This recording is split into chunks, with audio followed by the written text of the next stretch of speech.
नमस्कार साथियों, स्वागत है आप सभी का अनअकैडमी पर। मैं हूं अंकित अवस्थी। कैसे हैं आप?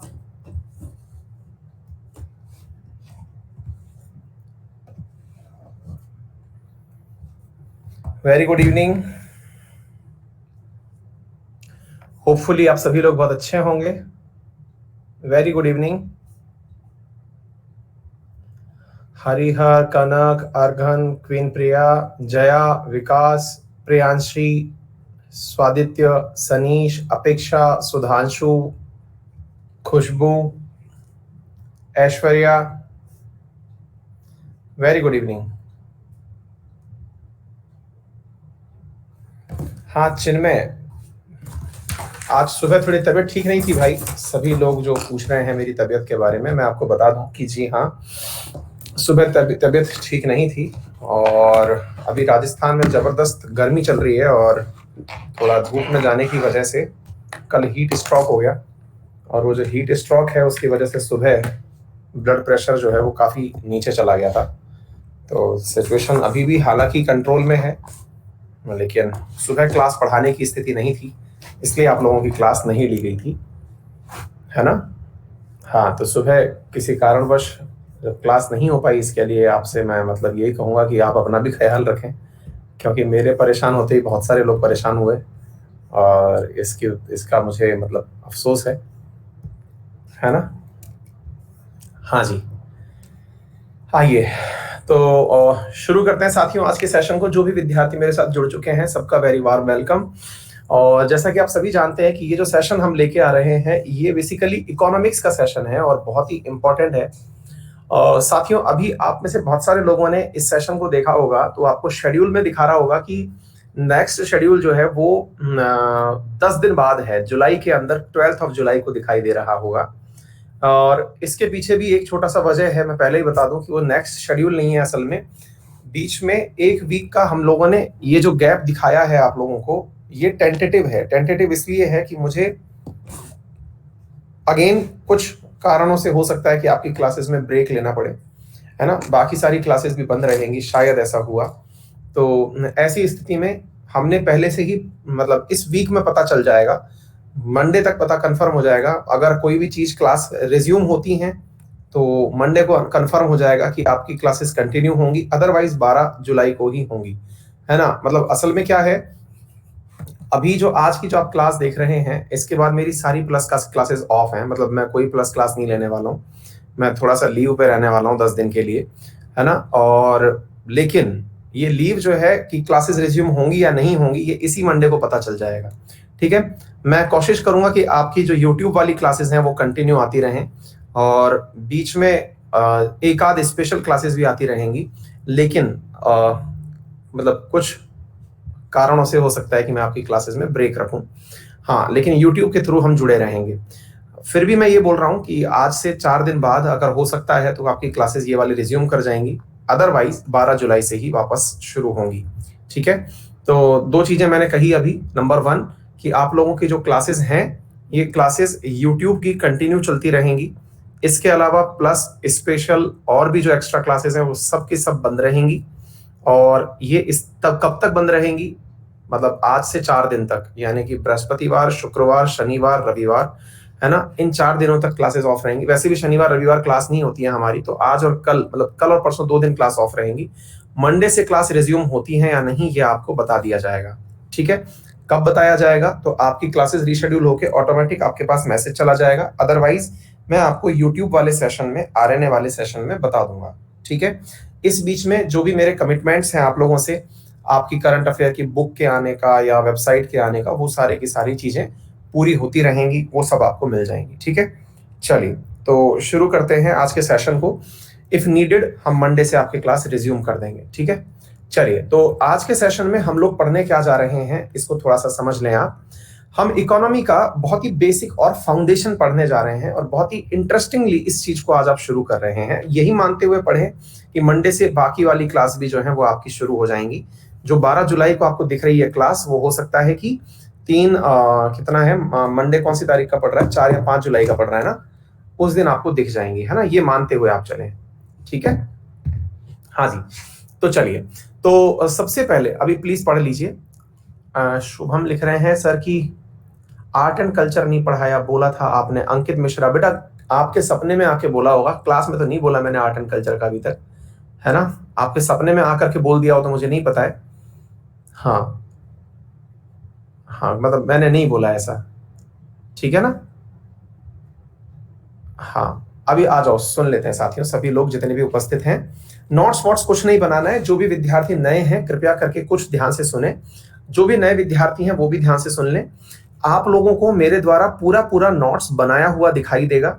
ये सारे के सारे नोट्स आपके एज इट इज डाउनलोड हो जाएंगे। सारी चीजें आपको जो मैं पढ़ाने जा रहा हूं, जो भी मैं समझाऊंगा, वो सब लिखित में दिया जाएगा। जितने भी नए विद्यार्थी हैं वो ध्यान से सुन लें कि आपकी एक एक चीज यहाँ पर रिटर्न में होने वाली है, सब कुछ लिखा हुआ होने वाला है। हर एक चीज समझाऊंगा मैं, सारी चीजें डिटेल में पढ़ाऊंगा मैं, और वो सारा कंटेंट आप लोग इजीली डाउनलोड कर पाएंगे। कैसे डाउनलोड कर पाएंगे मैं वो बता देता हूं। डाउनलोड करने के लिए क्लास के बगल में 3 डॉट्स आ रहे हैं, उन 3 डॉट्स पर आप क्लास के बाद में क्लिक करें तो वहां पर डाउनलोड नाउ का ऑप्शन आएगा, वहां से आप डाउनलोड कर पाएंगे पूरा की पूरा कंटेंट। और जो A4 बात बोल रहे हैं पॉलिटी वाली, A4 एक ही चैप्टर, दो हैं और एक छूट गया है, प्लीज दे। विकास बेटा, एक दो बार 2 चैप्टर डाउनलोड अपलोड हो गए होंगे मुझसे, लेकिन मैंने A4 अपलोड कर दिया है पॉलिटी का, है ना। हाँ हाँ, 8:30 वाला क्लास भी चलता रहेगा। यूट्यूब चैनल कौन सा है? तो वाईफाई स्टडी यूट्यूब चैनल है ना। हाँ जी, हाँ, तो अभी अपन पढ़ते हैं इसको। अब प्लीज थोड़ा सा ध्यान से सुन बेटा। कंपाइलेशन करने पर वो अपलोड नहीं हो पा रहा है। मैंने कंपाइल A4 का जब किया तो वो फुल कंपाइल होकर के नहीं अपलोड हो पा रहा है, तो मैंने A4 के अलग अलग चैप्टर बना करके कर दिया, ठीक है। हाँ हाँ जी, कुछ विद्यार्थी जो हैं वो कह रहे हैं कि लैग आ रहा है। एक बार के लिए मैं रिफ्रेश कर देता हूं, होल्ड करिएगा।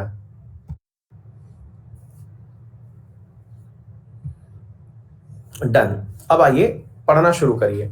साथियों, जैसा कि आप सभी को मालूम है कि इकोनॉमी को जब हम पढ़ते हैं तो सबसे पहले इकोनॉमी शब्द का मीनिंग हमको समझना है। और शांति से प्लीज, आज का ये सेशन बिल्कुल फाउंडेशन सेशन है और इसे बहुत ज्यादा जरूरी तरीके से समझना है, क्योंकि जब तक आपको इकोनॉमी में ये 3 वर्ड समझ में नहीं आ जाते कि what is socialism, what is mixed economy and what is capitalism, तब तक इकोनॉमी के सिस्टम आपको क्लियर नहीं होंगे और अल्टीमेटली आपको ये समझ नहीं आएगा कि हम इकोनॉमी क्यों पढ़ रहे हैं, ठीक है। देखिए, अगर हमने आपको ये कहा, वंस अपॉन ए टाइम मैंने क्लास में एक उदाहरण लिया था जब मैं इंडियन पॉलिटी पढ़ा रहा था। इंडियन पॉलिटी को मैंने, और जो विद्यार्थी नए जुड़े हैं उन्हें मैं बता दूं कि वो मेरी पुरानी क्लासेस देख सकते हैं, है ना। इंडियन पॉलिटी समय मिले तब खत्म कर लीजिएगा। मैंने आपसे ये कहा था कि जब देश का निर्माण हो रहा था, प्लीज सभी लोग ध्यान से सुन लें, जो भी मन में कोई डाउट आए, मैं क्लास के बीच में पढ़ाई से संबंधित डाउट होगा वो क्लियर कर दूंगा। उसके अलावा अगर कोई डाउट आता है तो क्लास के एंड में क्लियर कर दूंगा। तबीयत ठीक नहीं है, कृपया करके थोड़ा सा मेरे साथ मैनेज करें, है ना। और मतलब बार बार बोलने के लिए मजबूर ना करें, कुछ भी मतलब मत लिखते रहें, है ना। थोड़ा सा पढ़ लीजिए, अदरवाइज मुझे ये क्लास भी अभी बंद करके भागना पड़ेगा। हाँ जी, सुन लीजिए। तो मैं ये कह रहा हूं बच्चों कि मैंने आपको कहा था जब देश का निर्माण हुआ था तब मैंने आपको बताया था कि एक बस थी, उस बस के अंदर लोगों को बैठने की व्यवस्था की गई थी। ये जो बस थी, इस बस में एक बस जो थी वो जा रही थी इंडिया और एक बस जा रही थी पाकिस्तान। एक बस थी जिसके पास, मतलब 2 बसें थी हमारे पास, एक इंडिया जा रही थी, एक पाकिस्तान जा रही थी। पूरी दुनिया जो इंडिया और पाकिस्तान की है ये बाहर खड़ी हुई थी। इन्हें 2 बसों में 2 विकल्प थे इनके पास, 2 बसें थी, एक इंडिया जा रही थी, एक पाकिस्तान जा रही थी। हमने ये कहा कि कोई कौन सी बस में बैठेगा, इसमें बैठेगा या इसमें बैठेगा। आपने कहा सर जिस बस में ज्यादा अच्छी सुविधाएं होंगी हम वहां बैठेंगे, ठीक है। तो किसी ने जाने के लिए इंडिया की बस चुनी, किसी ने जाने के लिए पाकिस्तान की बस चुनी, कुछ इस प्रकार से बसों को चुना गया, ठीक है। मैंने आपको बताया था कि इस बस में कुछ वादे किए गए थे। कुछ वादे किसके द्वारा किए गए थे? उस बस के खलासी के द्वारा, उस बस के ड्राइवर के द्वारा, चालक के द्वारा। क्या वादे किए गए थे? कि अगर आप मेरी बस में बैठते हैं तो सभी को सीटें मिलेंगी, सभी को समानता मिलेगी, सभी को स्वतंत्रता मिलेगी, सभी को भाषण और अभिव्यक्ति की आजादी मिलेगी, सभी को मूल अधिकार दिए जाएंगे, उनकी हर बात की सुनवाई होगी, उनको इक्वलिटी बिफोर लॉ दी जाएगी। तमाम प्रकार के वादे किए गए थे। कुछ याद आ रहा है आप लोगों को, जिन्हें हमने FR के नाम से पढ़ा था। ऐसी पाकिस्तान वालों ने भी कुछ वादे किए, पाकिस्तान और पाकिस्तानियों ने वादे किए कि आपको धर्म के आधार पर पूरी आजादी मिलेगी, आपको धर्म चाहिए, धर्म के नाम पर जो भी चीज वैलिड होती है वो सब यहां पर चलेगा, हमारे धर्म, हमारी बस का नाम ही पाकिस्तान धर्म के आधार पर रखा जाएगा, ये पूरी तरह धर्म आधारित देश बनेगा। सबके अपने अपने प्रोमिसेस थे, लोगों ने अपने अपने प्रोमिसेस के आधार पर सब बातें चुन ली, ठीक है। लेकिन साथियों, एक सबसे बड़ी चीज जो आपने अक्सर, कई बार आप लोग प्यार मोहब्बत का इजहार करने के चक्कर में अपने घर वालों से, अपने प्रियजनों से लड़ जाते हैं कि भाई मुझे तो शादी करनी है, और फिल्मों में भी आपने इस बात को देखा होगा, लड़का किसी लड़की से शादी करने के लिए तुल गया है कि भाई हम शादी कर रहे हैं, लड़का जो है वो लड़की के घर चला गया कि हमें शादी करनी है। तो शादी करना तक तो समझ में आता है कि करनी है, लेकिन अगला ही सवाल जो लड़की का बाप पूछता है या आपके पेरेंट्स पूछते हैं कि भैया एक बात बताइए, शादी कर लोगे लेकिन खिलाओगे क्या, है ना। सबसे पहला सवाल यही पूछा जाता है। कर तो लोगे, ठीक है, समझ में आ गया, लेकिन खिलाओगे क्या भैया, है ना। तो बोले करोगे क्या, बोले स्वीटी से प्यार।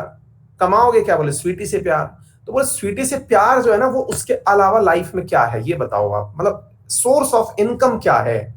आपने सुविधाएं सारी दे दी, लेकिन जनाब ये लोग केवल बस में यात्रा करने भर तक के लिए नहीं आए हैं, इन्हें अपनी तरक्की भी करनी है। जीवन के एक पहलू भर में काम आएगा बस की सवारी, इसके बाद तो ऐसी बसें और भी हों, ऐसी बसों में बढ़िया सुविधा हो, बसों की कंपनियां अच्छी हों, और भी तरह तरह के प्रयास हो। ये थोड़ी कि हर व्यक्ति जीवन भर केवल बस में ही वैसे बैठे जा रहा है, उसे और भी तो कुछ करना होगा, वो फिल्म भी देखेगा, वो कमाने बाहर भी जाएगा, अब्रॉड भी जाएगा, तमाम चीजें होंगी ना। बोले हाँ। तो बोले अर्थ कहाँ है, मतलब आप बिना अर्थ के किस प्रकार से अपनी बस के अंदर फ्यूल भी कैसे डालोगे, है कहाँ आमदनी। बोले अच्छा। तो ये सबसे बड़ी चीज है कि देश निर्माण में अगर आपको लगता है कि लोगों को अधिकार दिए जाने चाहिए, अच्छी बात है, लेकिन अधिकार बिना धन के कोई मायने नहीं रखता। यानी कोई भी देश जब तक आर्थिक रूप से समृद्ध नहीं है तो उसकी बाकी समृद्धि का कोई भी अर्थ नहीं बचता। तो आर्थिक समृद्धि का द्वार कौन सी चीज खोलती है, और उसको खोलते समय कौन कौन सी चीजें किसी देश के अर्थतंत्र को समझने में जरूरी होती हैं, उन्हें हम इकोनॉमी में पढ़ते हैं। तो अल्टीमेटली इकोनॉमी किस चीज के लिए डील करती है, तो आंसर बन के आता है इकोनॉमी डील करती है कि किसी देश की आर्थिक व्यवस्था कैसी है, उस देश को चलाने में कितनी आमदनी जरूरी है, उस देश के सर्वाइवल के लिए कितनी सेविंग जरूरी है, देश में आमदनी अधिक खर्चा कहीं ज्यादा तो नहीं है, कहीं हमने इस प्रकार का जीवन यापन तो नहीं कर लिया जिसमें आमदनी अठन्नी खर्चा रुपया है। ऐसी स्थिति से निपटने के लिए अर्थव्यवस्था और उस अर्थव्यवस्था की प्लानिंग जरूरी होती है। अब हम एक और छोटा सा उदाहरण लेते हैं। जैसे कई बार आपने अपने परिवार में, और निश्चित ही ऐसी चीजें आपने जरूर अपने घर में देखी होंगी, आपने अपने पिताजी को सैलरी आते ही, देखिए अपने घरों में दो चीजें बहुत फिक्स हैं सबके घरों में, जो सैलरीड क्लास हैं या फिर जिनके सैलरी नहीं, बिजनेस है, सबके घरों में लेकिन एक चीज फिक्स है, महीने की शुरुआती 10 दिन और महीने के आखिरी 10 दिन, ये तो भाई साहब मतलब हमेशा मेमोरेबल होते हैं। बीच के 10 दिन ही होते हैं जिसमें सही मायने में जिंदगी चल रही होती है। शुरुआती 10 दिन भयानक होते हैं, आखिरी 10 दिन भी भयानक होते हैं। पहले 10 दिन इंतजार के होते हैं, उम्मीदों के होते हैं, अगले 10 दिन जो आखिरी 10 दिन हैं वो सर्वाइवल के होते हैं कि ये कटेंगे कैसे। आपने कई बार देखा होगा। इधर देखिए, अब यहां पर कैसे होती है पूरी व्यवस्था मैं आपको बताता हूं, क्योंकि हम सब जो एसएससी की तैयारी करने वाले विद्यार्थी हैं वो बहुत ही साधारण परिवार से हैं। मतलब ऐसा नहीं है कि हम लोग बैठ करके मतलब इस समय बात कर रहे हैं कि एमआईटी में कैसे एडमिशन लिया जाए, तो उन बच्चों को तो शायद इस प्रकार की संभावनाओं से नहीं चैलेंज लेना पड़ता होगा। लेकिन जो एसएससी की तैयारी कर रहा है वो बच्चा मेरे जैसे ही घर से बिलोंग करता होगा, और वहां पर हर घर की एक जैसी समस्याएं होती हैं। हर घर ने कभी ना कभी आर्थिक मैनेजमेंट जरूर देखा होगा। मैनेजमेंट कैसा, आपने अपने पिताजी को एक बातचीत करते हुए देखा होगा। क्या, तनख्वाह जैसे ही आई सबसे पहले पिताजी माताजी को साथ में बिठाएंगे कि आ जाओ भाई, फिर आपके बड़े भाई बहन को भी जो थोड़े समझदार हो गए हैं उनको बिठाया जाएगा कि आ जाओ बेटा, तो सब साथ बैठ गए। फिर बैठ करके पिताजी ने पूछा, हाँ भाई बताओ किसको क्या चाहिए, तो सबने अपनी अपनी तरफ से आंसर दे दिया कि साहब मम्मी ने कहा कि साहब इतने तो दूध वाले को पैसे देने हैं। अच्छा। भैया से पूछा, हाँ भाई तू बता। बोले पापा इतनी अनअकैडमी का सब्सक्रिप्शन परचेज करने के लिए देने हैं, इतनी मेरी पॉकेट मनी देनी है। बोले अच्छा। और किसी से पूछा, हाँ भाई तुम बताओ। सबने अपने अपने खर्चे। बड़ी बहन से पूछ लिया, हाँ भाई तुम बताओ। बोले पापा इतने रुपए मुझे ड्रेस के लिए चाहिए, इतने पढ़ने के लिए चाहिए। छोटे वाले भाई से पूछा, हाँ भाई तू बता तेरे को क्या चाहिए। बोले पापा मेरे को तो कुछ नहीं, पार्टी देनी है दोस्तों को, वो देनी है। एक पागल प्राणी आ गया है क्लास में, उसका नाम शानू है ना, और वो अपना एक शब्द लिख करके समझ रहा है कि बहुत बुद्धिजीवी है। हम सोच रहे हैं कि उसकी बेइज्जती करें कि इज्जत दें, समझ नहीं आ रहा है ना। वो सोच रहा है कि उसको चैट बॉक्स का सही उपयोग समझ में आ गया है, और उसने हाल ही में कट कॉपी पेस्ट सीखा है। हाँ हाँ, तो वो हाल ही में नया चीज सीखा है, copy paste copy paste copy paste. और उसे लग रहा है कि बस उसी के जीवन में सबसे बड़ा द्वंद्व है, बाकी तो सब मूर्ख है इस क्लास में। गजब क्रिएचर उठाते हैं। हाँ जी। तो अब ध्यान से सुनिएगा। अब होता यह है कि इस पूरी की पूरी चीज में जब बैठ करके चर्चाएं हो रही होती हैं, तो पिताजी आपको सुनते ही पैसे नहीं बांट देते कि हाँ भाई तू बोल, ये ले ले ले। ये कोई फिल्म थोड़ी चल रही है जो पिताजी एकदम बढ़िया से बार डांस के अंदर, मतलब डांस कर रहे हैं बार के अंदर और पैसा लुटा रहे हैं, ले बेटा तू ले, तू ये पकड़, तू ये पकड़। नहीं, बहुत सिस्टमेटिकली वो चल रहे हैं। वो सिस्टमेटिकली चल रहे हैं। उन्हें कुछ पता है। क्या पता है? उन्हें पता है कि कुछ तो खर्चे ऐसे हैं जिनकी प्लानिंग पहले से ही थी, यानी कुछ तो खर्चे प्लान्ड हैं जो पापा और मम्मी ने बैठ करके निर्धारित किए थे। पापा और मम्मी ने ऑलरेडी बैठ करके निर्धारित किए थे। कुछ तो प्लान्ड खर्चे हैं, जैसे दूध का खर्चा हुआ, बच्चों को कपड़े दिलवाने का खर्चा हुआ, सब्जी का खर्चा हुआ, आटे का खर्चा हुआ, इलेक्ट्रिसिटी का बिल हुआ, सिलेंडर परचेज हुआ। ये फिक्स खर्चे हैं, ये तो होने ही हैं। मतलब इसमें तो पापा चाह करके भी कुछ कटौती नहीं कर सकते। हमारी इकोनॉमी भी ऐसे ही चलती है। हमारी इकोनॉमी में भी ऐसे ही चलती है सारी चीजें, क्योंकि हमारी इकोनॉमी में भी दो प्रकार के खर्चे होते हैं, प्लान और नॉन प्लान। इवन हमारा बजट ही कई बार ऐसे बनता था, प्लान्ड बजट और नॉन प्लान्ड बजट।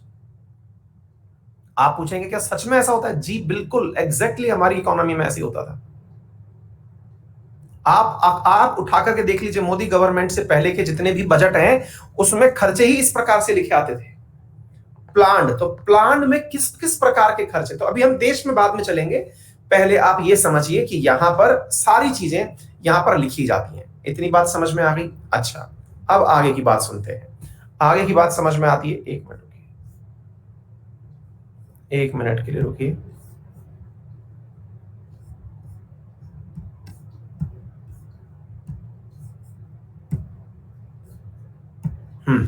तो अब क्या हुआ, यहां से आगे हमने क्या देखा साथियों, कि ये सारी प्लान और नॉन प्लान की कहानी सुन ली। अच्छा, फिर आप पूछेंगे कि सर लेकिन इस पूरी कहानी में एक चीज मिसिंग है सर, और वो क्या मिसिंग है?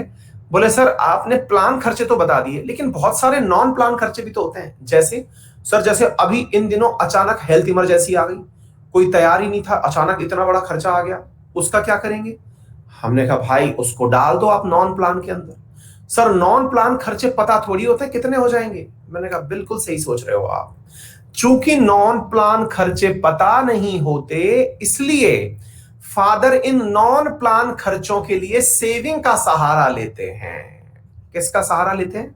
सेविंग का सहारा लेते हैं। और सेविंग जो है वो उनकी नॉन प्लानिंग असेट होती है कि हाँ भाई कुछ पैसे बचाने पड़ेंगे। आप लोग जब अपने अपने खर्चे मांग रहे होते हैं तो पापा ऐसे नहीं करते कि आजा भाई हमारी 50,000 सैलरी आई है तो लो भाई पूरा खर्चा बांट बूट के तैयार हो गए, पापा ने पहले दिन ही सबको पकड़ा दिया, ये तेरा चलो अब महीना काटेंगे। नहीं, वो पूरा पैसा डिस्ट्रीब्यूट करने के बावजूद भी 10 से 15,000 रुपए तो ऐसे रखेंगे जिसमें चाहे तुम कितना भी गिड़गिड़ा लो वो पैसा तुम्हें नहीं देंगे।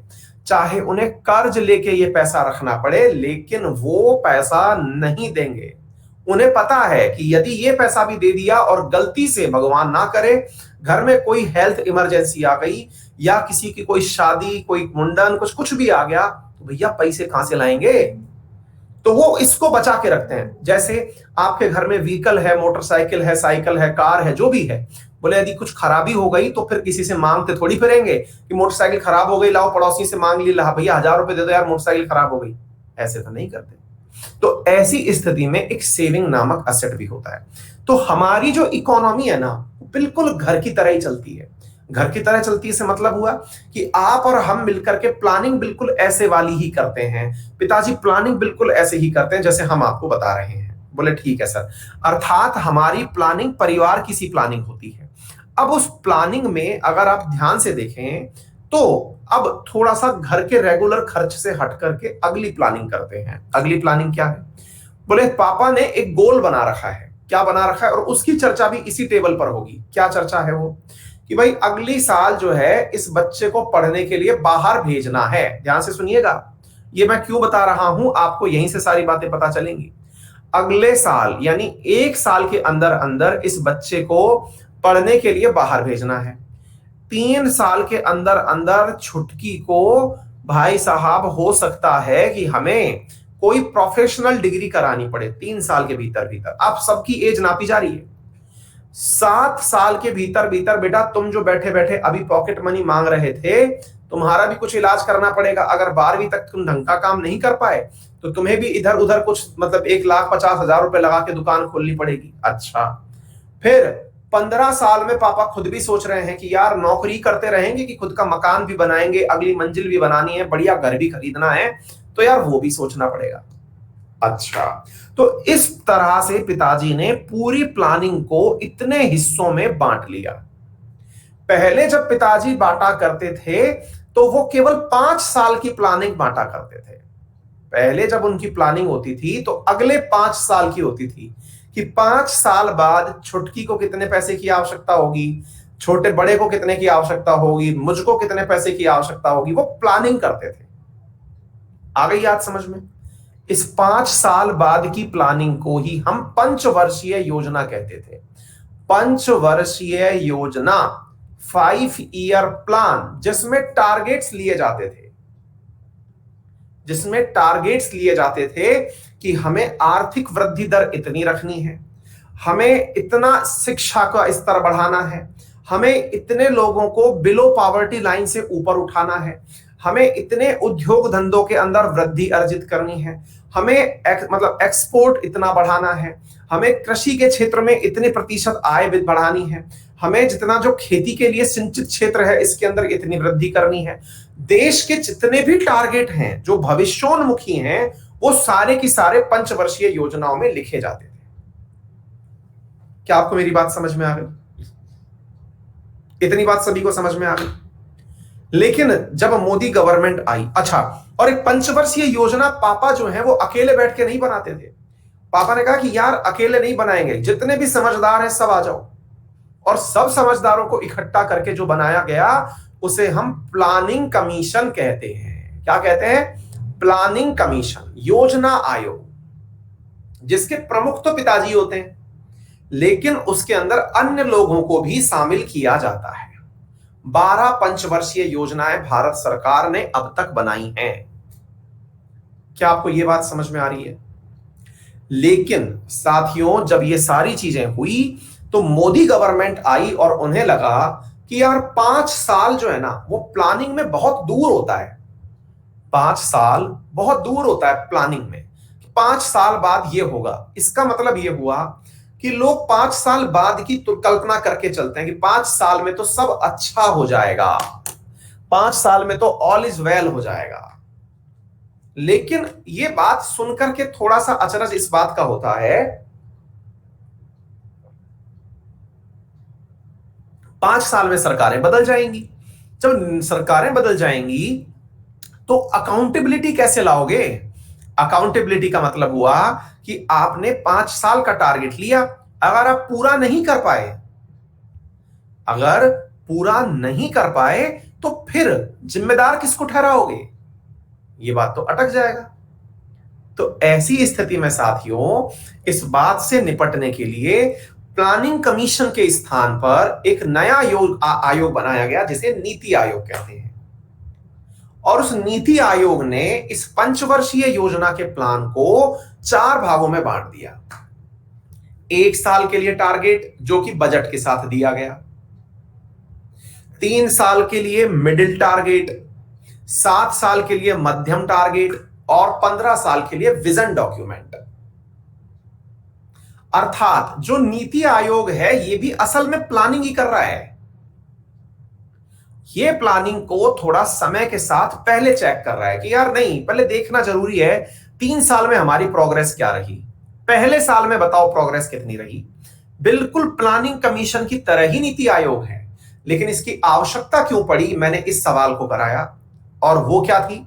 तो साथियों, इसकी आवश्यकता ये थी क्योंकि प्लानिंग कमीशन 5 वर्ष का टारगेट बनाता था। क्या आपको बात समझ में आ गई?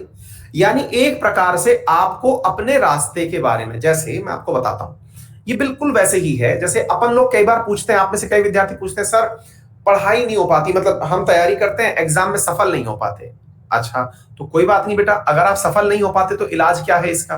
बोले सर हम हर साल एग्जाम देते हैं, फेल हो जाते हैं। हमने कहा एक काम करो, आप मंथली एग्जाम देना शुरू करो, टेस्ट सीरीज देना शुरू करो, वीकली टेस्ट सीरीज देना करो, डेली टेस्ट सीरीज, उससे अपनी प्रोग्रेस मॉनिटर करो कि आप सही दिशा में तो जा रहे हो कि नहीं जा रहे हो। आ गई बात समझ में? तो वो जो मॉनिटर करना है ना, दैट इज इसका सेग्रीगेशन, 3, 7, 15 इस प्रकार से।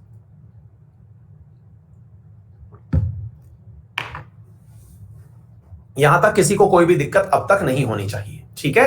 तो नीति आयोग क्या है ये हमने बता दिया, प्लानिंग कमीशन क्या है ये हमने आपको बता दिया। चलिए जी, ये बात भी समझ में आ गई। लेकिन सर एक बात बताइए, हम लोग किस प्रकार के हैं? हमने कहा मतलब, बोले अपने भाई देखो सर, बहुत सारे तरह के हमने फादर लोग भी कई प्रकार के देखे हैं। हमने कहा जैसे, बोले सर हमने फादर लोग कई प्रकार के देखे हैं और वो विशेष रूप से 2 कैटेगरी में बांटे जा सकते हैं। हमने कहा जैसे, बोले सर कुछ फादर लोग तो ऐसे होते हैं जो बच्चों की हर बात को सुनते हैं और उनके आइडियाज के ऊपर भी काम करते हैं। बच्चों ने कहा कि पापा अपन को ऐसा करना चाहिए, तो फादर रिस्क लेने के लिए तैयार हो जाते हैं, यार बच्चे ने बोला है तो कुछ ना कुछ तो सही बोल रहा होगा, होता है ना। और कई फादर लोग वो पिताजी नहीं, वो बाप होते हैं, मतलब पैदाइशी बाप, उनको गर्व है इस बात का कि वो बाप हो गए हैं, है ना। और ये कैटेगरी है। तो बोले अच्छा, तो बोले ये कैसे होते हैं सर? बोले ये इस प्रकार के लोग होते हैं जो ये मानते हैं कि बाप इज ऑलवेज राइट, वो कभी भी गलत हो ही नहीं सकता। वो बाप है यानी कि बाप है, वो पापा नहीं है, वो डैडी नहीं है, वो कूल डैड नहीं है, ठीक है, वो बाप है। तो वो जो बाप है ना, वो इकोनॉमी में क्लोज्ड इकोनॉमी कहलाता है। बोले मतलब सर? बोले भाई वो आदमी है जिसको अपने ही विचारों के ऊपर पूर्ण कॉन्फिडेंस है। उसे अगर आप आइडिया दे दिए तो इसका मतलब यह है कि बेटा तुम हमसे ही पैदा हुए हो। जो डायलॉग सुनने को मिलेगा वो क्या है? तुम बेटा हमसे ही पैदा हुए हो, हमें ना ज्ञान दो। तो वो वाली स्थिति में जब पहुंचते हो आप, तो फिर खत्म है मामला, ठीक है ना। तो ये वाली जो चीज है ना, ये क्लोज्ड इकोनॉमी है। बोले सर समझाइए इसका मीनिंग क्या है? बताते हैं। जैसे नॉर्थ कोरिया, जिसको लगता है कि भाई अगर हमारे पास पैदावार नहीं है तो हम मूत के पैदावार बढ़ा देंगे। अभी हमने पढ़ाया था नॉर्थ कोरिया की माली हालात, हमने अपनी अभी क्लास में पढ़ाया था, जिसने बताया था उसने किसानों से कहा है कि अब 2-2 लीटर ज्यादा मूता करें, जिससे फर्टिलाइजर पैदा होगा और फर्टिलाइजर से कृषि बढ़ेगी। और तैयार हो जाओ कि हम लोगों के गरीबी आने वाली है, भुखमरी आने वाली है और हमें निपटना है उससे। खूब पानी पियो, खूब मूतो। ये उसने अभी बोला है, अभी रिसेंटली मैंने क्लास में पढ़ाया। ये आ गई बात समझ में? हमें किसी की आवश्यकता नहीं है, हमें कोई व्यापार नहीं करना, जो है हमें जूझना है, मरना है मर जाएंगे, जीना है जिएंगे, किसी के साथ व्यापार नहीं करेंगे। यानी एक ऐसा देश जो ये डिसाइड कर ले कि हमें किसी के साथ व्यापार नहीं करना, क्योंकि व्यापार में केवल कोरोना आता है, व्यापार में केवल और केवल दूसरा देश आप पर अधिकार करता है, हमें ये नहीं करना। पूरी दुनिया में हम ही सही हैं, बाकी सब गलत है। ये होता है क्लोज्ड इकोनॉमी। तो अर्थात क्लोज्ड इकोनॉमी क्या है? ऐसी इकोनॉमिक स्थिति जिसमें कोई देश किसी अन्य देश के साथ व्यापार को पसंद ना करता हो, ठीक है, उसे क्या कहा जाता है साथियों? क्लोज्ड इकोनॉमी कहा जाता है, ठीक है।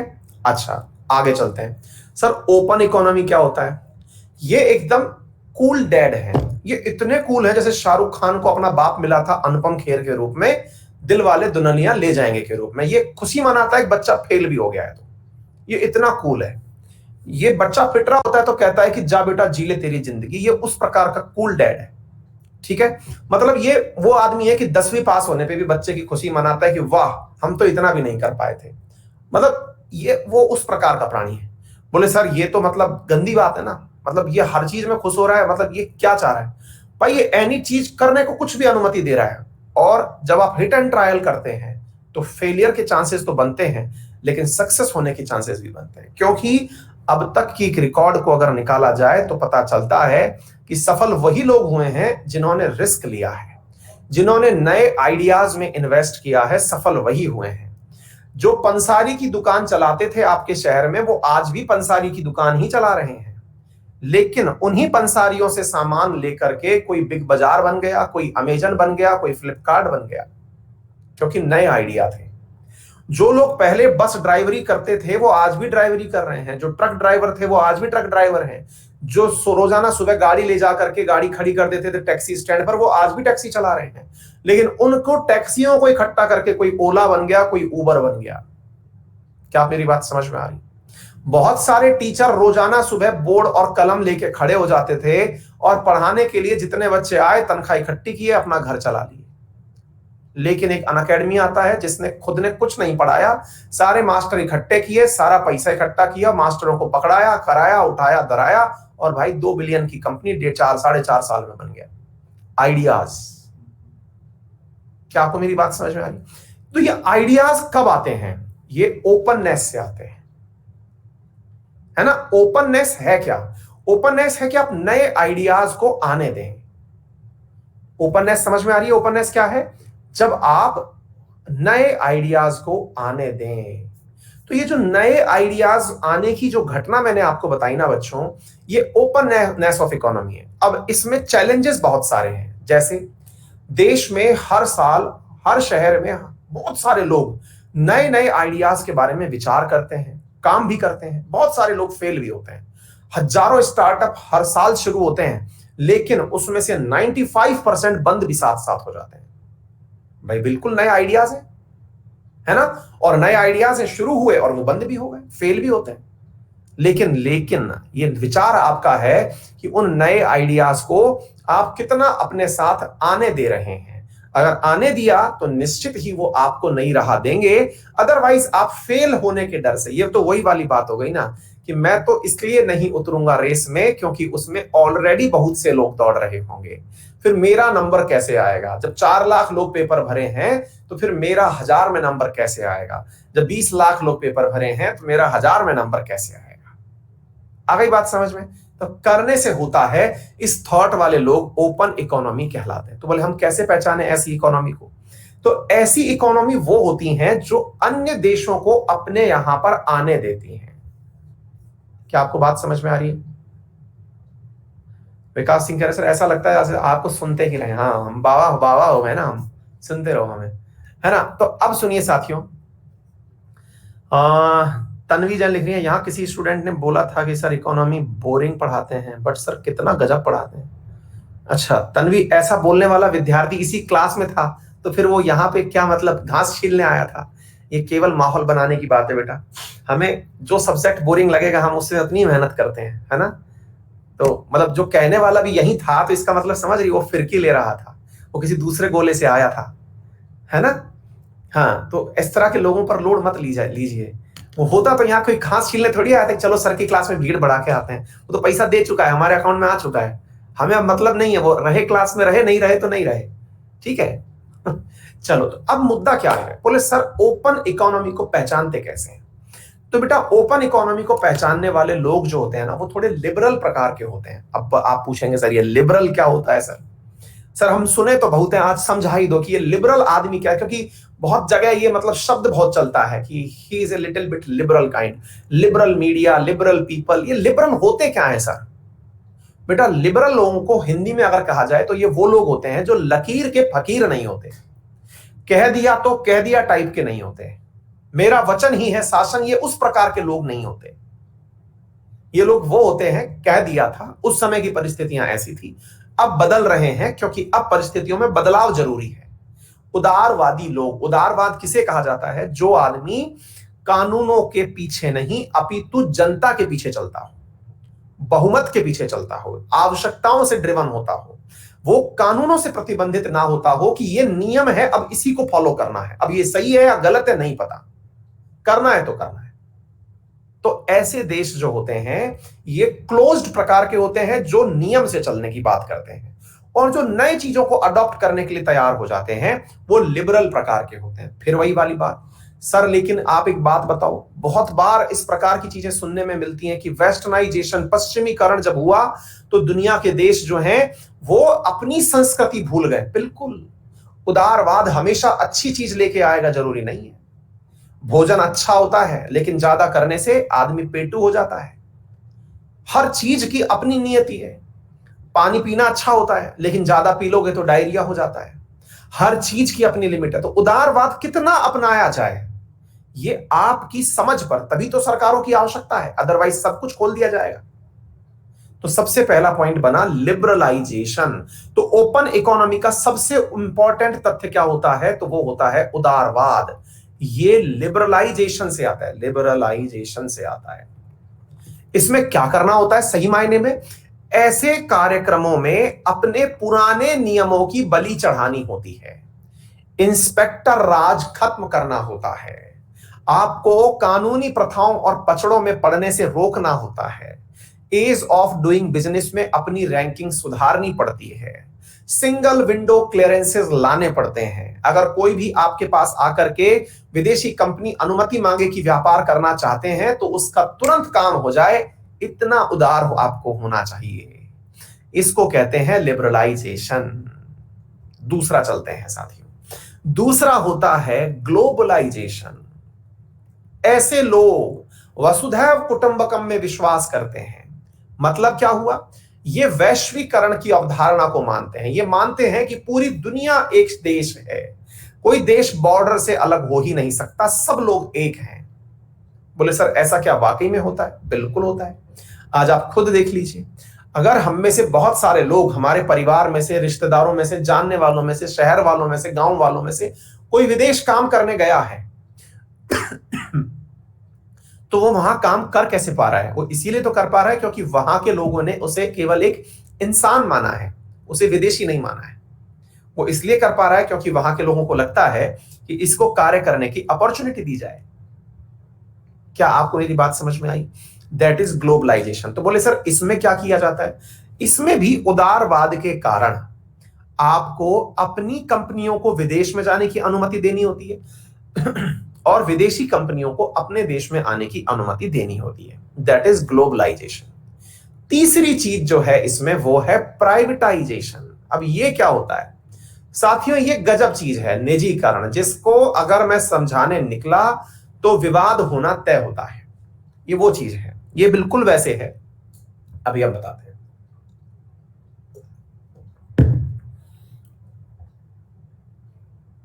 आप लोगों ने बहुत बार देखा होगा, आपके फादर जब आपको सबसे पहले बाइक चलाने के लिए दिए थे, अब देखिए यहां पर बाप वर्सेस, मतलब वही वाली बात चल रही है सब, बाप वर्सेस कूल डैडी, इन दोनों में अंतर क्या है अब मैं आपको बताता हूं। जो बाप लोग होते हैं वो अपने बच्चों को गाड़ी चलाने के लिए अगर देंगे, बाइक चलाने के लिए देंगे, तो इतना डरा देंगे, इतना डरा देंगे कि उसे लगेगा कि भाई साहब पिताजी ये आप ही पकड़ लो, मैं दोस्त की गाड़ी से चलाना सीख लूंगा, आपकी गाड़ी जिस दिन सीख जाऊंगा उस दिन लूंगा। इतना डरा देंगे कि नहीं तुम नहीं चला पाओगे, और मारेगा मारेगा मारेगा। अच्छा, तो ये तो हो गए कौन? ये तो वो लोग हो गए जो बिल्कुल बाप प्रकार के हैं, क्लोज्ड इकोनॉमी वाले। आपको देते ही और देख देख देख तू भिड़ाएगा। अच्छा, और अगर तू सीख गया तो पता नहीं अपने दोस्तों को बिठा बिठा के घुमाएगा। पता नहीं बाप लोगों को बड़ी दिक्कत होती, तुम तीन तीन बैठ के घूमोगे। अरे भाई लड़का है, अभी जवान हुआ है, मतलब देख रहा है कि क्या होता है, सैंडविच क्या होता है, सब देख रहा है वो। नहीं साहब, तुम तीन दिन बैठ के घूमोगे, तुम कॉलेज में हलहुटिंग करते फिरोगे, पेट्रोल जाने कहां फूकेगा, बिगड़ जाएगा, आवारा हो जाएगा। जो जो गलत सोच सकते हैं, जो उनकी दिमाग की गंद है, वो सारी की सारी क्लोज्ड इकोनॉमी में आ जाएगी। तो फिर क्या किया जाए? तो ऐसे बाप लोग क्या करते हैं, अब हो सकता है हमसे कई मतलब हो सकता है कई पेरेंट्स हमारी क्लास सुन रहे हो, हमसे आपत्ति कर जाए कि सर पता नहीं बच्चों को भड़का दिए आज। लेकिन भाई ये दोनों प्रकार के क्रिएचर होते हैं, मैं भड़का क्या दिया? आप अच्छा बनिए, है ना, कूल डैडी बनिए। तो फिर बोले क्या? तो भाई ऐसी स्थिति में क्या हुआ? तो भाई ऐसे लोग क्या करते हैं? ऐसे लोग करते ये हैं कि बच्चे को अगर स्कूल या कॉलेज जाना है तो अपने पीछे बिठाएंगे उसको, जिसको देख के दोस्त हंसेंगे इसको अभी भी पापा छोड़ने आते हैं, है ना। वो बच्चा मुंह छुपा के कॉलेज में घुसेगा, वो मुंह छुपा करके स्कूल में घुसेगा कि कोई देख ना ले, वो पापा आएंगे भी ले जाएंगे भी, वो सारा होता रहेगा। मुंह छुपा के घुसेगा कि अरे दोस्त हंसेंगे, हमारी मजाक बनाएंगे, होगा कि नहीं? ये वो लोग हैं जो सरकारी सिस्टम से ही चले सारी चीजें, उनका समर्थन करते हैं। अर्थात ये क्लोज्ड इकोनॉमी पसंद लोग हैं। जैसे कई बार आपको लगे ना कि हम क्लोज्ड वाले हैं कि हम ओपन वाले हैं, तो समझ जाइएगा कि आपको पिताजी स्कूल छोड़ने आए तो अच्छा लगता है या खुद से स्कूल जाएं तो अच्छा लगता है। तो आपको ना ज्यादा दिक्कत नहीं होगी अपना व्यक्तित्व समझने में कि आपका व्यक्तित्व कैसा है। और अगर हाँ आपको लगता है कि आप चला के तो स्कूटर खुद आए लेकिन इकोनॉमी क्लोज होनी चाहिए, तो इसका मतलब आप हिपोक्रेट हैं, आप मौका परस्त हैं, आप अपना स्वार्थ समझते हैं, देश का नहीं समझते। फिर आप पूछेंगे कि सर फिर दूसरे प्रकार के कूल डैड कैसे होते हैं? जैसे मेरे पिताजी हैं। अब मैं बताता हूं उनने मुझे क्या सिखाया। उनने डे वन से यही सिखाया, जिस समय लाइसेंस नहीं बन सकता था उस समय तो उन्होंने स्कूटर दे दिया कि ले चला बेटा। चलाया, खूब गिराया, तुड़ाया, पैर तुड़ा लिया बेटा, बहुत बढ़िया। आगे से बेटा मिट्टी पे ऐसे तेज नहीं मोड़ना होता है, प्रैक्टिकल नंबर 1। हाँ पापा ये बहुत अच्छा सीख गए। अब साला मोड़ आए तो हम गाड़ी मोड़ते ही नहीं है तेज गति से, हमें पता है कि स्लिप मारेगा, प्रयोग करके सीखे हम। असफलताएं हुई, गाड़ी टूटी। आप पूछेंगे सर आपके पिताजी बहुत पैसे वाले होंगे? कतई नहीं साहब, ऐसा नहीं। मैं कह रहा हूं आप जैसे लोगों के बीच बैठा हूं, आप जैसा ही हूं। उनका मानना यह था कि बेटा इंश्योरेंस करा रखा है, पैसा जितना इसमें लगेगा 1050 रुपया हमने अपनी फंडिंग में रख रखा था कि तुम तोड़ोगे तो तुम्हारे लिए यूज कर लेंगे, क्या दिक्कत है। और फिर वो इस विचारधारा के लोग हैं, उनको मालूम है कि ठीक है भेड़ लिया तो इंश्योरेंस किस लिए कराया है, गाड़ी घोड़े इंसान थोड़ी है, तुम इंसान हो, तुम्हारे लिए बने हैं। ऐसे कूल डैड बहुत होते हैं। हाँ हालांकि इसमें गलती यह है कि जब उम्र हो जाए तब गाड़ी चलाने के लिए देना चाहिए, इतने भी कूल नहीं होने चाहिए। लेकिन हाँ उन्होंने इंडिपेंडेंस दी। अब वो इंडिपेंडेंस ही थी जिसकी वजह से मैंने दुनिया में बहुत सारी चीजें देखी। कई बार मैं गाड़ी लेकर लंबे रास्ते पे भी निकला। फिर आप पूछेंगे तो सर ऐसे तो बच्चे बिगड़ जाते हैं। मैंने कहा बिगड़ जाते तो अंकित अवस्थी करोड़पति ना होते, है ना। तो मुद्दा समझिए कि अगर हम उस समय उनकी इन हरकतों से बिगड़ गए होते तो आज इतना पैसा थोड़ा होता हमारे पास। तो मुद्दा क्या है कि आप अगर ये सोचते हैं कि आपको बांध के रखा जाएगा तो ही आप सुधरे चलेंगे, तो आंसर गलत है। तो निजीकरण क्या कहता है? निजीकरण जो है वो है कि सरकार कंट्रोल स्थापित करे। मेरे पिताजी मुझे भले और बुरे का ज्ञान दें कि बेटा तुमको अपने इन दोस्तों के बीच नहीं रहना चाहिए, क्योंकि अल्टीमेटली आप कुछ गलत सीख जाएंगे। आप अच्छे और बुरे का समझ दे दिए बच्चे को तो बच्चा स्वतः ही अपना कैरियर बना लेगा। एग्जैक्टली निजीकरण भी ऐसा ही हो जैसे अमेरिका में है। अमेरिका में प्राइवेटाइजेशन खूब है, लेकिन गूगल, फेसबुक, व्हाट्सएप, ये जितनी भी कंपनियां हैं इनकी गर्दन सरकार पूरे टाइम पकड़ के रहती है कि तुमने अगर कुछ भी गलत करने का प्रयास किया तो कानून इतना सशक्त है, तुम बढ़िया से कमाओ जितना कमाना है, लेकिन कानून इतना सशक्त है कि तुम्हें जिस दिन चाहेंगे ब्लॉक करके पटक देंगे, जिस दिन चाहेंगे अरबों रुपए का तुम्हारे ऊपर पेनल्टी लगा देंगे। यह है निजीकरण। निजीकरण का कतई मतलब यह नहीं होता है। हमारे देश में आपने देखिए तरक्की सुन के आपको कई बार अंदर से ऐसा लगता है, जैसे एलन मस्क का नाम सुनते हैं, आज हमारे देश में शायद ही कोई बच्चा ऐसा होगा जो एलन मस्क का नाम ना जानता हो। चाहे बिटकॉइन को लेकर के उसकी खेलने की कला हो या स्पेस एक्स के साथ मतलब जो भी है, टेस्ला, ये सब सुनते हैं आप सब लोग। वो व्यक्ति काम कैसे किया? उसने दबा के काम किया, सरकार ने कोई रेस्ट्रिक्शन उसके ऊपर नहीं लगाया, प्राइवेटाइजेशन किया। आज ले लो, आज इंडिया में आपको यह कहने को मिल जाए कोई कि इसरो का प्राइवेटाइजेशन करना चाहती है सरकार, भाई साहब हर चौराहे पे आप भी हो सकता है कहीं मशाल लेके खड़े हो जाएं कि सरकार पागल हो गई। क्योंकि निजीकरण में असली मुद्दा यह है कि आपको कंट्रोल स्थापित रखना है चीजों पर। आज आपको देख करके कितना अच्छा लगता है जब ट्विटर, फेसबुक और इस प्रकार की सोशल मीडिया को सरकार के मात्र एक आदेश ने झकझोर के रख दिया। लगता है ना अच्छा, क्या ये प्राइवेट कंपनियां नहीं थी? क्या इनकी वजह से प्राइवेटाइजेशन नहीं हुआ था? क्या हुआ था? सरकार ने एक आदेश निकाला कि अगर नहीं मानोगे तो केस हो जाएगा। हुआ ना काम। सरकार ने डिजिटल मीडिया, सोशल मीडिया सबके ऊपर, हालांकि वो अलग परिप्रेक्ष्य में हम बात करेंगे, लेकिन मुद्दा यह है कि निजीकरण को कंट्रोल किया जा सकता है। और सरकार ऐसी जो कार्य करे वही मिक्स्ड इकोनॉमी की सहायक सरकार होती है। तो मिक्स्ड इकोनॉमी कैसी इकोनॉमी होती है? तो अभी हम उसी टाइप पर चलने वाले हैं, क्योंकि यहां से हम आपको इंडिया वाली इकोनॉमी के प्रकार पर ले जाने वाले। जब ये समझ गए आप तो आप मिक्स्ड इकोनॉमी भी अच्छे से समझ जाएंगे। तो प्राइवेटाइजेशन क्या जरूरी है? बिल्कुल जरूरी है। और ये मैं नहीं कहता, ये 1991 में इंडिया के द्वारा अपनाया गया प्रक्रम है, जिसमें लिबरलाइजेशन, प्राइवेटाइजेशन और ग्लोबलाइजेशन तीनों चीजें अपनाई गई। यही कारण है कि उस दिन के बाद इंडिया अपने क्लोज ब्रैकेट में से बाहर निकल के ओपन ब्रैकेट में आया और इंडिया ने दुनिया के बीच में खड़े होकर कदम से कदम मिलाना शुरू किया। 1991 से पहले क्लोज्ड इकोनॉमी के कारण हमारे हालात ऐसे हो गए थे कि हमें अपने लिए महीने भर का भी पैसा हमारे पास नहीं बचा था। हमारा सोना गिरवी रखा आ गया था, महीने भर के लिए भी हम तनख्वाहें दे पाए ऐसी हालत हमारी नहीं बची थी।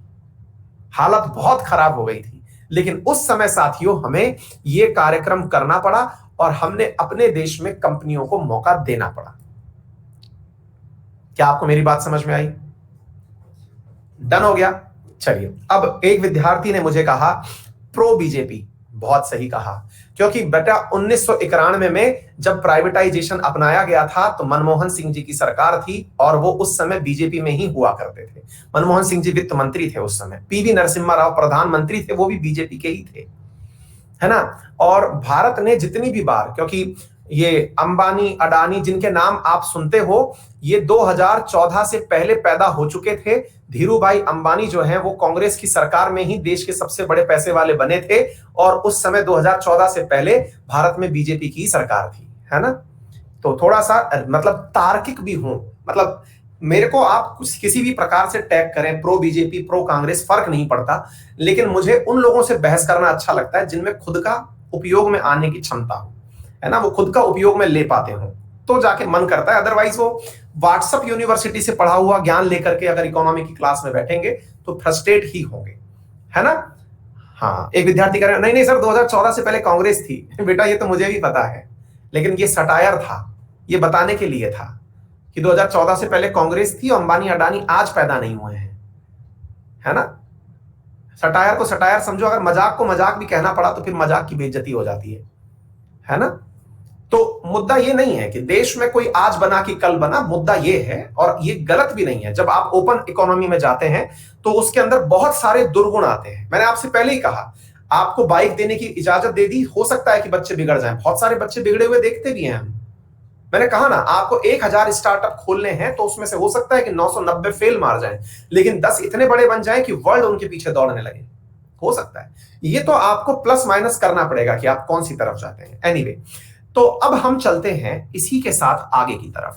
हमने वो हालात देखे थे जब हम क्लोज चिल्लाया करते थे, हमने वो हालात देखे थे जिसके अंदर हमने अपने लिए 1 महीने का, अरे क्या याद रखोगे आप, देश ने वो स्थितियां देखी हैं क्लोज इकोनॉमी में। अभी प्लानिंग सिखाएंगे तब पता चलेगा, अभी प्लानिंग पढ़ाएंगे पूरी की पूरी। आपको देख करके दुख होगा, इतना दुख होगा कि आपको लगेगा कि इससे अच्छा था कि हम पहले ही समझदार हो गए होते। साथियों, इंडिया ने पूरे की जो इंपीरियल हमारे साथ में काल था, जिस समय हमारे ऊपर लोग राज किया करते थे, उसका इतना गंदा अनुभव था हमारे साथ कि हमने विदेशी कंपनियों को, क्योंकि ईस्ट इंडिया कंपनी ने हमें गुलाम बना के रखा था, तो हमने नियम ये बना रखा था कि किसी विदेशी को नहीं आने देंगे। साथियों, हमारे हालात इतने गंदे हो गए थे कि हमें अनाज भी वो खाना पड़ा जो अमेरिका सुअरों को देता है। उसे PL 480 के नाम से जाना जाता है, जो हमें इंडिया में जवाहरलाल नेहरू जी वहां जाकर के गिड़गिड़ाते हुए गए कि भैया हमें अनाज दे दो, हम मर जाएंगे, भूखे मर जाएंगे। जो आज नॉर्थ कोरिया अपने लिए अनाज नहीं मंगा रहा है, उस समय हम मंगाने गए थे अमेरिका और उसने सुअरों को दिया जाने वाला अनाज हमें भेजा, PL 480, और उसी दिन इंडिया ने कसम खाई कि अब हम भी हरित क्रांति लेके आएंगे क्योंकि बहुत हुआ अत्याचार। समझ गए? तो आप बिना इकोनॉमी, एक वो इतिहास है जिसको समझना बहुत जरूरी है। आपको समझ में आएगा कि आप कौन सी तरफ के लोग हैं, ठीक है। ये सब बातें बीजेपी कांग्रेस तो सब रहेंगी, आप किस प्रकार के हैं ये ज्यादा सोचें, ठीक है। मेरे एक वोट से, मेरे वोट देने से, वोट ना देने से क्या पता फर्क पड़े या ना पड़े, लेकिन अगर आपको सही मायने में समझ में आ गई चीजें तो बहुत सारा फर्क पड़ेगा, ठीक है। और देश का निर्माण ना तो 5 साल में कभी हुआ है। यदि ये सरकार कहती है कि मैंने सरकार देश बना दिया तो गलत है, और कोई सी भी सरकार कहती है कि उसने देश बना दिया, सब गलत है। आप और हमसे मिलकर ये देश बनाए, हमने चीजों का समर्थन किया है, हमने उनका विरोध किया है, तब जाके चीजें हुई हैं। एनीवे, तो अब हम चलते हैं साथियों इकोनॉमी के प्रकार के ऊपर। तो इकोनॉमी किस प्रकार की है, आइए जरा हम बताते हैं। साथियों, इकोनॉमी 2 प्रकार से समझाई जाती है और मेरा अक्सर एक बहुत ही प्यारा सा एग्जाम्पल है समझाने का, उसे आप जरूर अपने जीवन में अपनाएं। और मैं अक्सर इस एग्जाम्पल को बहुत अच्छे से समझाने का प्रयास करता हूं क्योंकि हर घर में इस प्रकार का एग्जाम्पल होता है। समझ गए? किचन वाला कुछ याद है? एक किचन का एग्जाम्पल मैं अक्सर समझाता हूं। मैं ऐसे समझाता हूं कि हम सब लोग बैठ करके टीवी के सामने आराम से बैठे हुए मैच देख रहे थे, कोई फिल्म देख रहे थे। एग्जैक्टली इसे ही आप इकोनॉमी समझने में काम आ जाएगी। हाँ, किचन केस स्टडी है, ये अपने द्वारा डेराइव्ड है और सब लोग इसे अच्छे से समझ जाएंगे, क्योंकि मैंने ये पॉलिटी में भी एक बार डिस्कस किए। तो किचन केस स्टडी ये है कि हम सब लोग बैठ करके ड्राइंग रूम में बढ़िया से टीवी देख रहे थे। टीवी देखते देखते अचानक हमें भूख लगती है। हमें भूख लगती है और हमें पता है कि हमारी किचन में सारा सामान रखा है। क्या रखा है? आटा रखा है, दाल रखी है, सारे मसाले रखे हैं, सब प्रकार की सब्जियां हैं, गैस सिलेंडर के अंदर गैस है, चूल्हा जलने की स्थिति में सारी सुविधाओं से युक्त किचन बैठी हुई है। लेकिन अल्टीमेटली भूख हमें लगी है, खाना तैयार नहीं है, कच्चा माल पूरा की पूरा हमारे पास रखा है। दो केस यहां पर बने। केस वन ये था कि यहां से एक मेंबर उठा, वो उठ करके किचन में गया और किचन में जाकर के उसने किचन में से अपनी आवश्यकता के अनुरूप भोजन बनाया। भोजन लेकर के वो आया, टीवी के सामने वापस बैठा और खाना खाने लगा। केस वन, व्यक्ति अपनी समृद्धि और अपनी स्वतंत्रता के साथ गया, अपने विवेक के अनुसार, अपनी स्वाद के अनुसार उसने भोजन बनाया, बना करके भोजन खा लिया। यह हो सकता है कि अपने घर में ऐसा कभी हो जाए कि मम्मी कहें कि जाओ बेटा, हम खुद ही खाना बना के खा रहे हैं, तुम्हें नहीं बना के खिलाएंगे आज। या फिर जैसे हम जैसे शादीशुदा लोगों के लिए वाइफ कहें कि बेटा जाओ खुद बना के खाओ, हम नहीं खिलाएंगे, अपना खाना खुद बनाओ। ठीक है। अच्छा, तो ऐसी स्थिति में साथियों क्या हुआ, ये परिस्थिति जिसमें खुद व्यक्ति अपने स्वाद के अनुसार बढ़िया भोजन बना के खा रहा है, इस आदमी का तो पेट भर गया, लेकिन हम जैसे जो शारीरिक रूप से थोड़े से मतलब क्या कहा जाए कि मतलब क्या ही बोले, नाकाबिल लोग जो हैं, क्योंकि ये खुद से उठ करके पानी भी नहीं पी सकते, पानी भी मतलब लेके बैठते हैं, तो ऐसे लोगों को बड़ा आलस आएगा कि यार हमारा क्या होगा।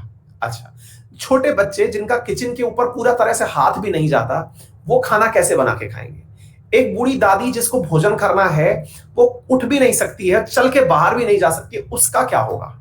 तो ऐसी स्थिति में एक व्यक्ति ने तो भरपेट भोजन कर लिया, लेकिन बच्चे, बूढ़े और वो लोग जो कि किसी और क्षेत्र में अच्छे हो सकते हैं, है ना, जो और क्षेत्र में अच्छे हो सकते हैं, जैसे मैं पढ़ाने में अच्छा हो सकता हूं, मेरे फादर स्पोर्ट्स में अच्छे हो सकते हैं, कोई भी चीज, वो और क्षेत्रों में जो अच्छे हो सकते हैं, जो अपने क्षेत्रों का सदुपयोग करके अपने समय का उपयोग कर सकते हैं। अगर मान लीजिए कि दिन भर में से मैं 2 घंटे अपने लिए भोजन में रख लूं, तो इससे ज्यादा अच्छा होगा कि मैं भोजन बनाने के लिए किसी को रख लूं और खुद मैं अपने जिस काम में अच्छा हूं उसे करूं और उसमें एक्सेल करूं।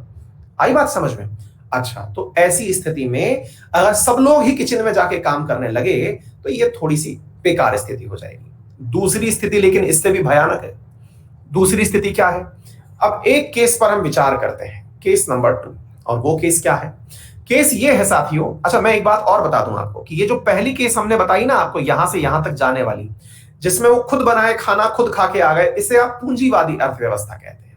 पूंजीवादी, जिसके पास सामर्थ्य है वो जाकर के खाना बनाए और खा के चला आए, कैपिटलिस्ट इकोनॉमी कहा जाता है। आ गई बात समझ में? अच्छा, दूसरी case study, case study number 2, यहां पर क्या हुआ, यहां पर साहब भोजन बनाने गए, हमारी मैडम भोजन बनाने गई, भोजन बना करके ये पहुंची ही होंगी, इतनी देर में इन्होंने अपनी टेबल पे खाना रखा, ये खाना खाने बैठती, इतनी देर में सासू मां की आवाज आई, बहू जरा लाओ भोजन करा दो हमें भी। इधर से बड़ी सासू मां का आ रहा है, मतलब और बड़ी वाली दादी मां, जो दादी सास मां है, उनका आ गया कि ला बेटा हमें भी खाना खिलाओ। अच्छा, बच्चे, मम्मी हमें भी खाना खाना है, हम तो नवाब बने बैठे हैं। अच्छा, हमसे बिना पूछे खाना खा रही हो? वाह साहब वाह। ससुर जी कह रहे बहू हमारे सामने खाना खा रही हो, हाथ धो गए यार। मतलब साहब यहां तो अलग ही प्रकार का तांडव हो गया है। मतलब हो ये गया है कि बहू जो है वो बेचारी भोजन बना के क्या ले आई, उसकी तो अब रेस्पॉन्सिबिलिटी हो गई कि सबको पेट भी भरना है। यानी कि जब ये खाना खाने बैठेंगे उससे पहले इनको सारे किरदारों को पूरी तरह से प्रसन्न करना होगा, तब जाके भोजन करेंगे। पहले सारे किरदार भोजन करेंगे, तब बहू भोजन करेगी। ये स्थिति भी बुरी है, ये साम्यवादी परिस्थिति है। सामान्यतया हमारे परिवारों में साम्यवादी परिस्थितियां होती हैं, है ना। सामान्यतया हमारे परिवारों में साम्यवादी, कम्युनिस्ट प्रवृत्ति, हम लोग कम्युनिस्ट हैं। अच्छा, तो बोले सर इसके नुकसान क्या है? ये तो अच्छी बात है, एक की परेशानी से सबको भोजन मिल गया, बहुत बढ़िया। लेकिन बेटा एक की परेशानी से सबको भोजन मिल गया, ये तो आपको कहने में अच्छा लगा सर, देखा ना सबको खाना मिल गया। लेकिन इसके साथ साथ ये भी याद कर लो कि वो जो एक व्यक्ति है ना जो आपको खाना बना के खिला रहा है, अब वो इतना स्मार्ट हो चुका है कि रोज वही वाली पुरानी दाल बना के आपको खिलाया जा रहा है। एक बार गया, कुकर में सीटी मारा, धार से दाल बनाई, लो खा लो। वही आलू जो आए थे कभी एक बोरी भर के, वही आलू रोज बन रहे हैं। तुम लोग रोज परेशान हो रहे हो कि ये क्या है, रोज की रोज वही चीज बना दे रहे हो। बेटा साम्यवाद है। साम्यवाद का नुकसान यह है कि इनोवेशन नहीं होते हैं। साम्यवाद का सबसे बड़ा क्या है प्रभाव, इनोवेशन नहीं होते हैं। इनोवेशन का मतलब समझ रहे हैं कि नए प्रयास नहीं किए जाते। तभी जाकर के आप जितने भी परिवार वाले लोगों को देखते हैं, ये भग भग के रेस्टोरेंट जाते हैं कि वीकेंड में बाहर खाना खाने चलेंगे। क्यों? क्योंकि घर की दाल खा खा के बोर हो चुके हैं। इसलिए इनोवेटिव होने के लिए अब मैडम से तो मना कर नहीं सकते कि आप मत करो, खुद काम कर नहीं सकते तो चलो बाहर का खाना वीक में एक दिन खा आएंगे, जो बन रहा है उसको खा रहे हैं कि सब खा रहे हैं। साम्यवाद की सबसे बड़ी कमी क्या है? अच्छाई तो यह है कि सबको मिल गया, कमी यह है कि एक ही चीज रिपीटेटिव होती है। आगे बात समझ। फिर तो सर इलाज क्या है? फिर सर इसका इलाज क्या है? तो भाई साहब इसका इलाज, एक विद्यार्थी कह रहा है सर हिंदी यूज करिए। बेटा साम्यवाद की हिंदी साम्यवाद ही है, मुसीबत ये है अंग्रेजी कम्युनिज्म है ना। अच्छा, तीसरी परिस्थिति क्या है? तीसरी परिस्थिति है मिश्रित प्रकार की। इसमें क्या होता है? ये बहुत अच्छी है। इसमें यह होता है कि मैडम जी गई किचन में, सासू मां को आवाज दी कि मम्मी थोड़ा इधर आ जाओ किचन में। माता जी पहुंच गई, हाँ बेटा बताओ। बोले मम्मी एक काम करिए, आप ये सामान पकड़िए, कच्चा सामान, इसे आप काट पीट दीजिए। हमें आवाज लगी कि सर जी सुन लो। बोले हाँ, कि जाओ बाहर से पनीर ले आओ भाग करके। बच्चों से कहा गया बच्चों जाओ फटाफट प्लेट लगाओ, सब लोगों के लिए कटोरी लगाओ, सामान इधर से उधर रखो। बोले अच्छा। सबको पिताजी से कहा कि साहब आप सुनो, एक काम करो, ये फलानी दुकान वाला बढ़िया सामान नहीं दे रहा है, ये सामान आप इस दुकान से लेकर के आए। सबको इन्वॉल्व कर लिया गया। आ गई बात समझ में?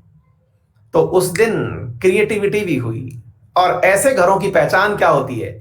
जिन घरों में साम्यवाद नहीं होता, जहां मिश्रित प्रकार की, मिक्स्ड प्रकार की जो व्यवस्था होती है, ऐसे घरों में क्या होता है, यहां बच्चों से पूछा जाता है कि बताओ बेटा क्या खाओगे। यहां क्या पूछा जाता है? बताओ बेटा क्या खाओगे। एक बच्चा कह रहा है दादी से कुछ नहीं पूछा गया। अरे भैया पूछा गया दादी से। जब कोई आपने नई चीज पूछ ली कि मम्मी आज तो हमें ये सब्जी खानी है, और वो किसी को आती नहीं है, तो दादी को पूछा गया कि दादी ये बनती कैसे है, तो उन्होंने बनाने की रेसिपी सिखाई। तो ये आजकल की जो नई परिवार व्यवस्था है, जिसमें लोगों से पूछा जाता है कि बताइए आप क्या खाएंगे, ये मिश्रित प्रकार की व्यवस्था है।